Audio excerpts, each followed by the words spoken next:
دیکھیں، پاکستان کی جو موجودہ صورتحال ہے نا، وہ انتہائی پریشان کن ہے۔ پاکستان تاریخ میں پہلی دفعہ ایسے دو راہے پہ کھڑا ہے، اس کو اپنی بقا کے لیے بہت سارے معاملات میں جو ہے مشکلات کا سامنا ہے۔ یعنی کہ آپ یہ کہنا چاہتے ہیں کہ عمران خان اہل نہیں تھے، جو ہمارے قانون ہیں ان کی خلاف ورزی کرتے ہوئے ان کو لے کر آئے اقتدار میں؟ عمران خان کو صادق اور امین ڈکلیئر کروایا گیا تاکہ عوام کے دلوں میں ایک ہمدردی پیدا ہو گیا۔ یہ سارے فیصلے پاکستان کی عدالتیں کر رہی تھی، اور اس وقت کی اسٹیبلشمنٹ جو ہے عدالتوں سے یہ فیصلے لے رہی تھی دوبارہ۔ یعنی کہ آپ یہ کہنا چاہ رہے ہیں کہ عمران خان اپنی حکومت کو واپس لینے کے لیے اب امریکہ کی پھر سے مدد لینا چاہ رہا ہے؟ دیکھیں، ایک تاثر یہ ہے کہ انٹرنیشنل اسٹیبلشمنٹ کے بغیر آپ اقتدار میں آ نہیں سکتے۔ تقریباً ہم ڈیفالٹ ہو چکے ہیں، لیکن ہم اس کو اناؤنس نہیں کر سکتے۔ السلام علیکم ناظرین، ہارون انجم آفیشیل چینل کے ساتھ میں ہوں ماہنور فیاض۔ ہمارے ساتھ موجود ہیں ہارون انجم صاحب، ان سے گپ شپ کرتے ہیں اور ملک کے اندرونی حالات کا جائزہ لیتے ہیں۔ السلام علیکم۔ وعلیکم السلام۔ کیسے ہیں آپ؟ الحمدللہ جی، طبیعت صحت کیسی ہے؟ اللہ کا احسان ہے۔ اچھا، یہ بتائیے کہ پاکستان کا جو عدالتی نظام ہے ایک بار پھر تنقید کا شکار ہے۔ آڈیو لیک ہونے کے بعد کیا یہ ثابت ہو چکا ہے کہ عدالتیں عمران خان کو سپورٹ کر رہی ہیں اور اپنی مرضی سے فیصلے لیے جا رہے ہیں؟ اس بارے میں آپ کے کیا خیالات ہیں؟ پاکستان کے عدالتی نظام پر جو ہے کافی عرصے سے جو ہے تحفظات تھے بہت زیادہ۔ میاں محمد نواز شریف کی نااہلی کے بعد جو اس وقت اقتدار میں جماعتیں ہیں، وہ مسلسل جو ہے ان کی ریزرویشنز تھی، تحفظات تھے۔ لیکن یہ آڈیو لیکس جو ہوئی ہیں، پرویز الہی صاحب کی 3 افراد کے ساتھ آڈیو لیکس ہوئی ہیں، اور اس میں جو سب سے ایک خطرناک ایلیمنٹ یہ ہے کہ ان کی ایک آڈیو سپریم کورٹ کے حاضر سروس سینئر ترین جج جو مظاہر علی نقوی ہیں، ان کے ساتھ ان کی آڈیو لیک ہوئی ہے، اور دوسری آڈیو جو ہے سپریم کورٹ بار کے جو صدر ہیں عابد زبیری صاحب، ان کے ساتھ، اور تیسری جو آڈیو ہے ان کی اپنے دوست کے ساتھ جو ہے وہ لیک ہوئی ہے۔ ان آڈیو سے یہ تاثر ملتا ہے، بلکہ معاملات یہ کنفرم ہو جاتے ہیں کہ پرویز الہی صاحب پاکستان کی عدالتوں کو مینج کر رہے ہیں۔ جو پاکستان تحریک انصاف یا پاکستان مسلم لیگ کاف کے حوالے سے جو مقدمات یا جو سیاسی مقدمات ہیں وہ عدالتوں میں جو چل رہے ہیں، ان میں وہ مخصوص بینچ جو ہے نا وہ بنوا رہے ہیں اور اپنی مرضی کے فیصلے لے رہے ہیں۔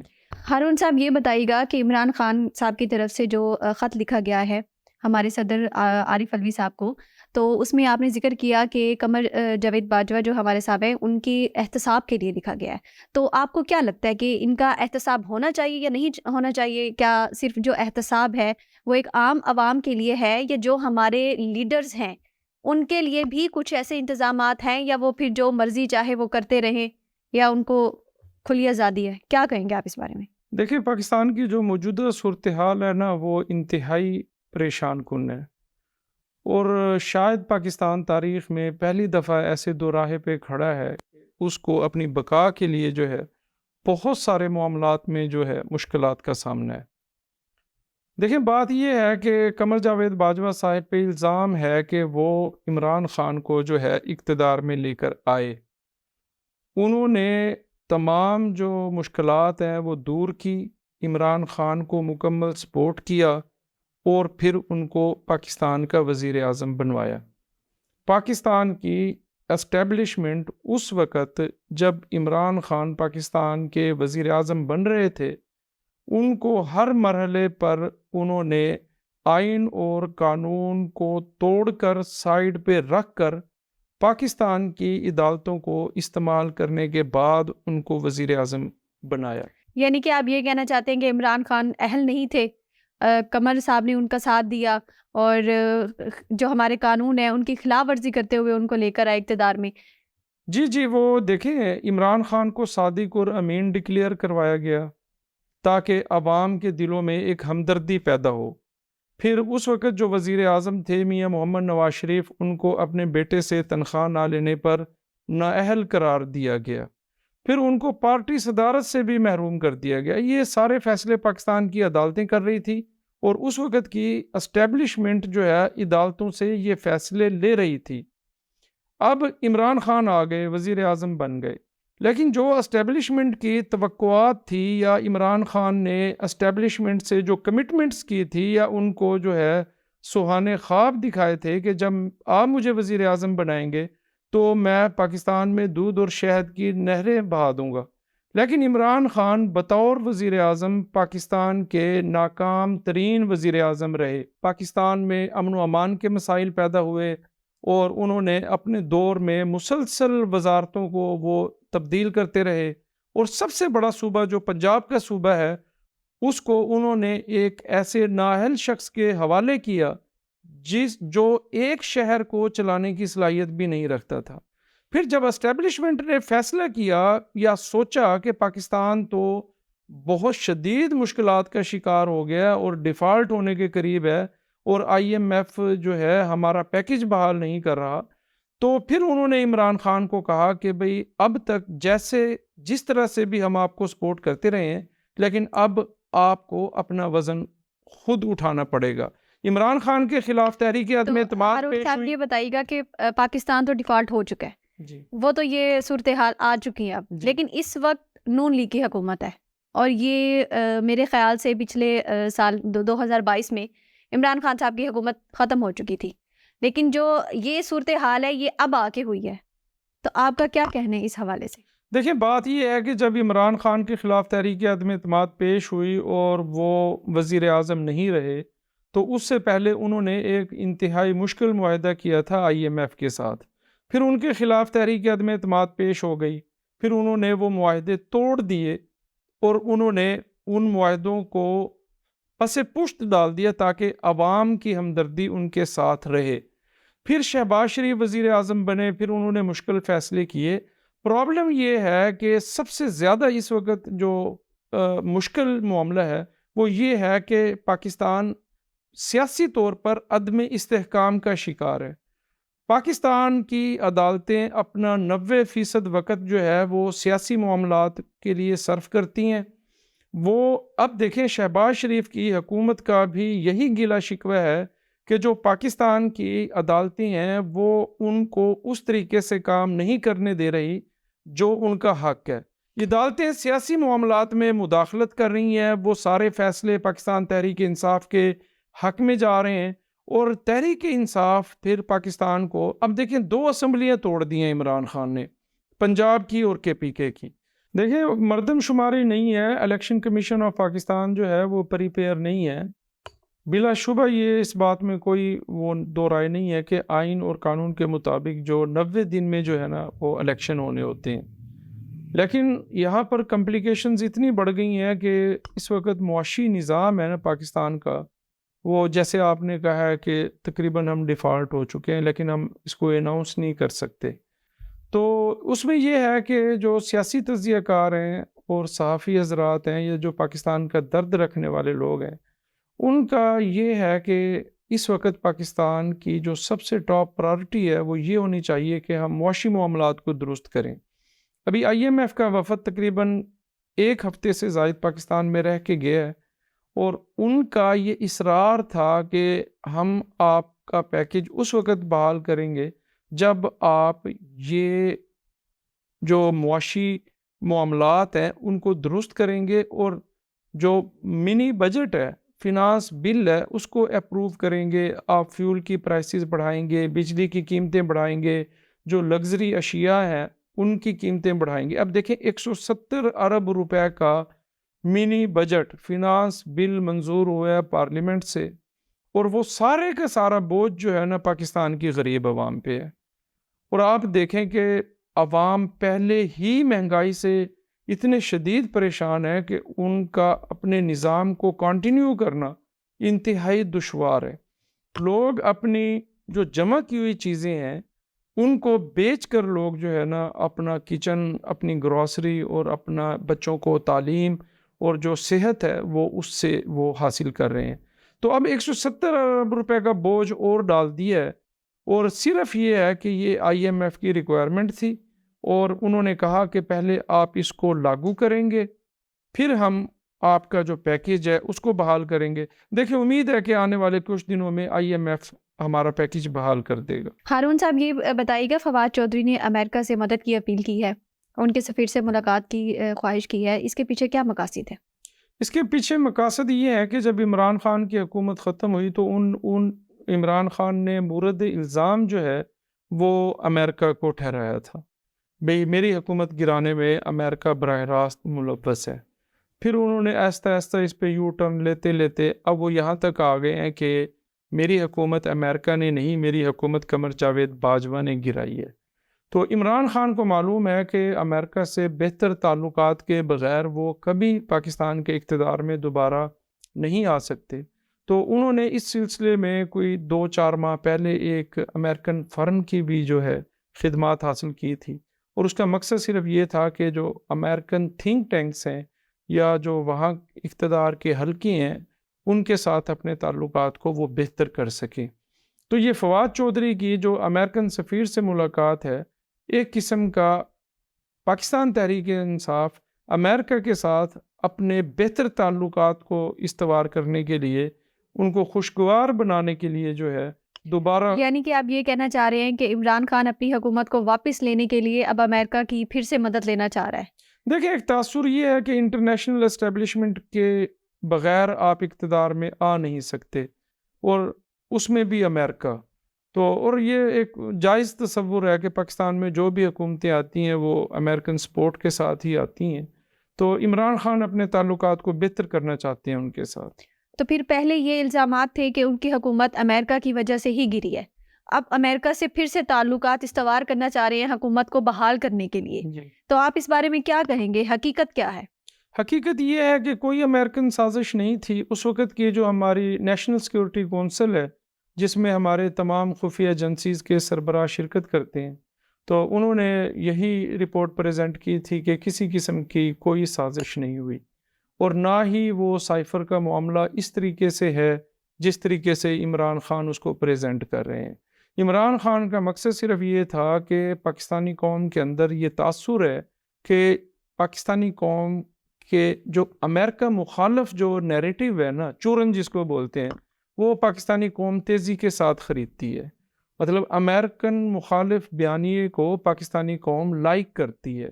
تو عمران خان جب اقتدار سے علیحدہ ہوئے تو انہوں نے عوام کی ہمدردیاں سمیٹنے کے لیے، اپنے آپ کو مظلوم ثابت کرنے کے لیے انہوں نے وہ امریکن مخالف بیانیہ اپنایا. اور پھر جب ان کو محسوس ہوا کہ میں اپنے تمام جو میرے مقاصد تھے میں ان میں ناکام ہو چکا ہوں، تو انہوں نے جو ہے نا وہ آہستہ آہستہ اس سے بیک آؤٹ کرنا شروع ہو گئے. اور اب انہوں نے یہ کہہ دیا کہ میری حکومت امریکہ نے نہیں، میری حکومت پاکستان میں موجود اس وقت کے آرمی چیف قمر جاوید باجوہ نے گرائی تھی. ہارون صاحب یہ بتائیے گا، میاں محمد نواز شریف کی نااہلی ختم ہونے کے قریب ہے، امکانات ہیں کہ میاں نواز شریف کی نااہلی ختم ہونے کے قریب ہے، کب ان کی واپسی ہو رہی ہے اور اس بارے میں کیا حقائق ہے، عوام کو آگاہ کیجیے گا. دیکھیں میاں محمد نواز شریف صاحب نے کل بھی لندن میں گفتگو کی ہے ان آڈیو لیکس کے بارے میں. انہوں نے کہا ہے کہ چیف جسٹس آف پاکستان سے وہ مخاطب ہوئے ہیں کہ ایک پاکستان کا سیاستدان سپریم کورٹ کے حاضر سروس جج کے ساتھ اس معاملے پر بات کر رہا ہے جو اگلے دن اس کیس کی سپریم کورٹ میں سماعت ہونی ہے. تو یہ انتہائی خطرناک چیز ہے. انہوں نے یہ مطالبہ کیا کہ آپ ان جج کے خلاف جو ہے ریفرنس سپریم جوڈیشنل کونسل میں بھیجیں، مطلب اس کی تحقیقات کریں. تو ساتھ انہوں نے یہ بات بھی کی کہ اگر آپ یہ نہیں کر سکتے تو پھر یہ بھی آپ میرے ذمہ ڈال دیں، جیسے آپ نے پہلے جھوٹے مقدمات میں جو ہے مجھے اقتدار سے علیحدہ کیا اور پھر جو ہے مجھ پر نیب کے کیسز بنائے.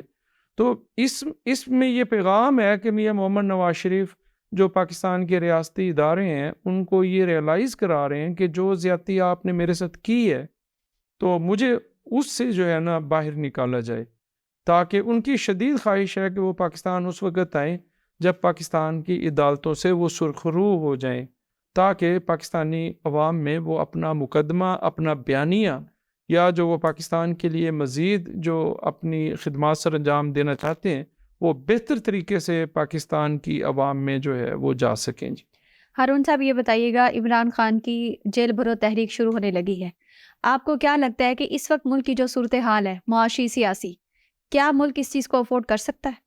دیکھیں محترمہ مریم نواز صاحبہ تو کہتی ہیں کہ جیب بھرو تحریک سے جیل بھرو تحریک کا سفر۔ دیکھیں بات یہ ہے کہ کیا ہم نے اپنے ذاتی مفادات کے لیے، سیاست کے لیے، اقتدار تک پہنچنے کے لیے یا اپنے اداروں کو پریشرائز کرنے کے لیے ہم نے پاکستان کے عوام کو ہی ایندھن بنانا ہے؟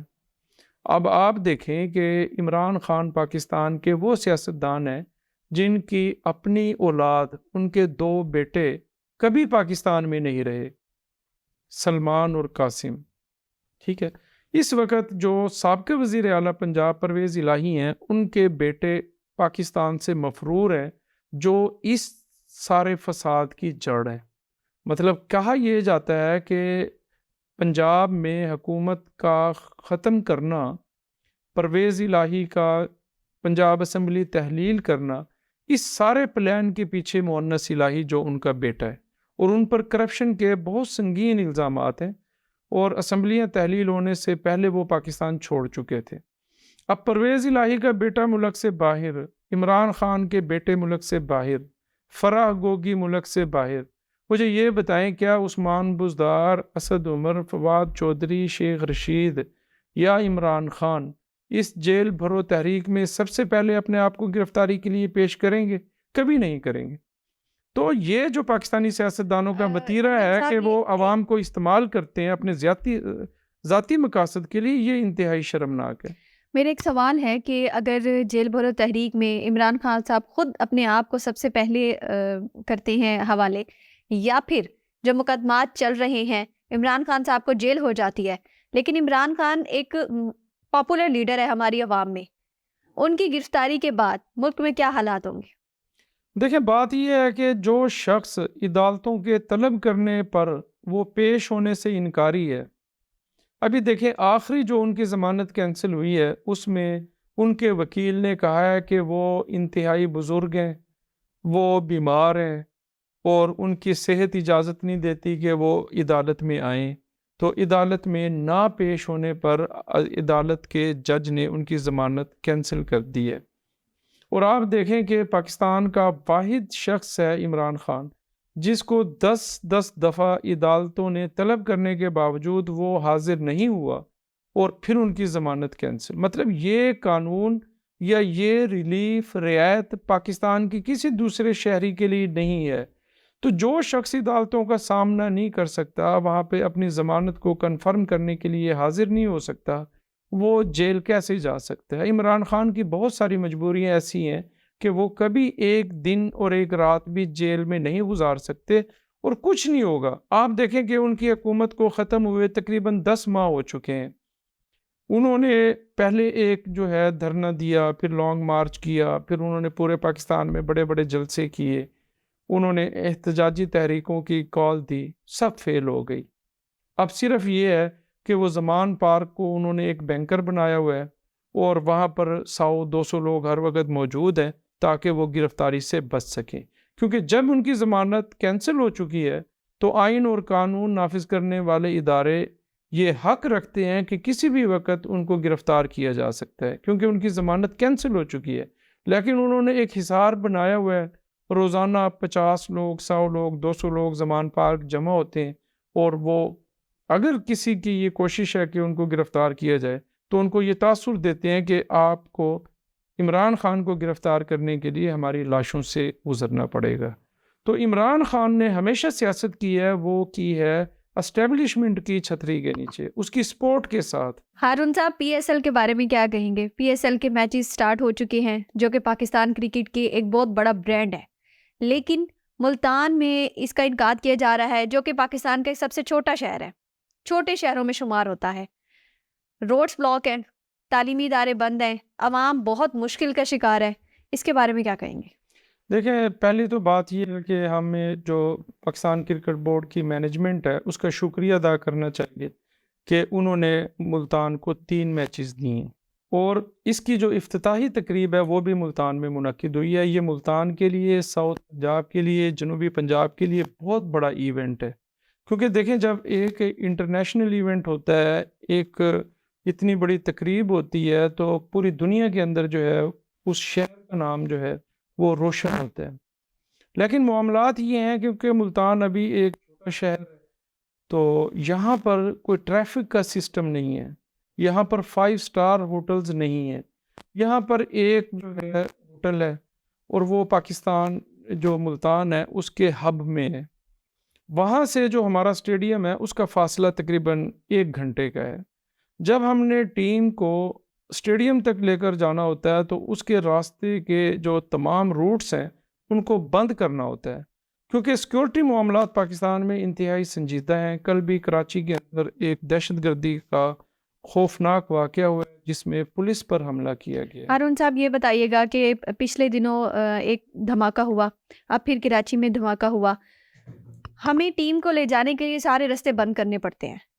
ہمارا جو دہشت گردی کا مسئلہ ہے یہ آخر کب تک حل ہوگا؟ اور ہمیں اتنے خوف کیوں ہیں کہ ہمیں انہیں 7 پردوں میں چھپا کے لے جانا پڑتا ہے؟ غریب عوام پیس جاتی ہے، کوئی راستے نہیں ہوتے.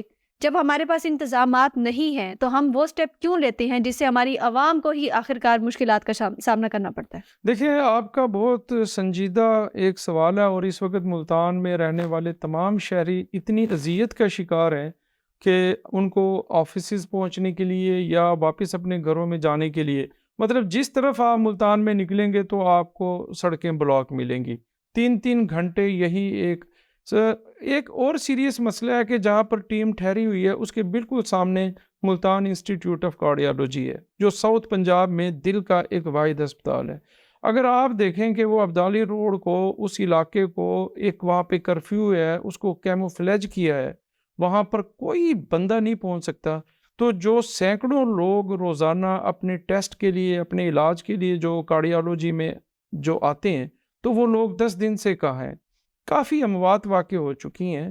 تو یہ ایک انتہائی آسن چیز ہے کہ کھیلوں کا انعقاد ہو اور ساؤتھ پنجاب میں ہو، ملتان جیسے شہر میں ہو، لیکن ہماری جو انتظامیہ ہے، پاکستان کرکٹ بورڈ کی انتظامیہ ہو یا ملتان کے جو کمشنر صاحب ہیں یا جو الائیڈ جتنے بھی ڈپارٹمنٹس ہیں، ان کو اس پہ بہت غور فکر کرنے کی ضرورت ہے کہ ایک ایکٹیویٹی کے لیے لوگوں کو اتنی اذیت میں مبتلا کرنا یہ بالکل مناسب عمل نہیں ہے. اس کے لیے کوئی ایسا لائحہ عمل اختیار کیا جائے جس میں اخراجات بھی کم ہوں، عوام کو کھیلوں سے مطلب جو ہے ریلیف ملے، انٹرٹینمنٹ ملے، نہ کہ ان کو اذیت کا سامنا کرنا پڑے. بہرحال میں کل میچ میں گیا تھا، میں تمام پروسیس سے گزرا ہوں، فول پروف انتظامات ہیں، بہت مینجمنٹ ہے، ہزاروں پولیس اہلکار تعینات ہیں، کسی قسم کی کوئی پریشانی نہیں ہے سوائے اس کے کہ سڑکیں بند ہوتی ہیں. یہی تو سب سے بڑا مسئلہ ہے. ہاں، تو عوام کو مشکلات کا سامنا کرنا پڑتا ہے وہی ہی ہمارا حل ہوتا ہے دیکھیں کسی بھی چیز کا. پہلے پاکستان میں نا ایک حادثہ ہوا تھا کہ سری لنکا کی ٹیم پر لاہور میں ایک اٹیک ہوا تھا. اس کے بعد تقریباً جو ہے نا 7 سال پاکستان میں کرکٹ بحال نہیں ہو سکی. ہمارے یہ جو پی ایس ایل ہے یا جو ہمارے انٹرنیشنل پلیئرز آتے ہیں ہمارے ملک میں کھیلنے کے لیے، وہ مطلب ہماری ذمہ داری ہے کہ ہم ان کو سیکیورٹی مہیا کریں اور ان کی حفاظت کریں، وہ ہمارے مہمان ہوتے ہیں. تو اس وقت جو حکومت پاکستان کا فیصلہ ہے کہ وہ جو کھلاڑی ہیں انہوں نے جو پاکستان کے سربراہان مملکت ہیں اس لیول کا پروٹوکول ان کو دے رہے ہیں، ان کی حفاظت ہماری ذمہ داری ہے. پاکستان بینگ اے اسٹیٹ کوئی ناخوشگوار واقعہ افورڈ نہیں کر سکتا، نہ پاکستان کے لیے نہ پاکستان کی کرکٹ کے لیے. تو میں ملتان کے لوگوں سے یہ التجا کرتا ہوں یا ان سے معذرت کرتا ہوں کہ یہ تھوڑی بہت تکلیف ہے. انشاءاللہ آنے والے دنوں میں پاکستان کرکٹ بورڈ اور ملتان کی انتظامیہ، وفاقی حکومت ضرور اس پر غور و خوض کرے گی کہ عوام کو پریشانی نہ ہو. جی ناظرین، آج ہم نے ملکی حالات کا تفصیل سے جائزہ لیا. نئے پروگرام میں پھر حاضر ہوں گے نئے موضوعات کے ساتھ. تب تک کے لیے مجھے دیجیے اجازت. ہمارے چینل کو کر دیجیے سبسکرائب تاکہ ہر آنے والی ویڈیو آپ تک پہنچتی رہے. اللہ حافظ.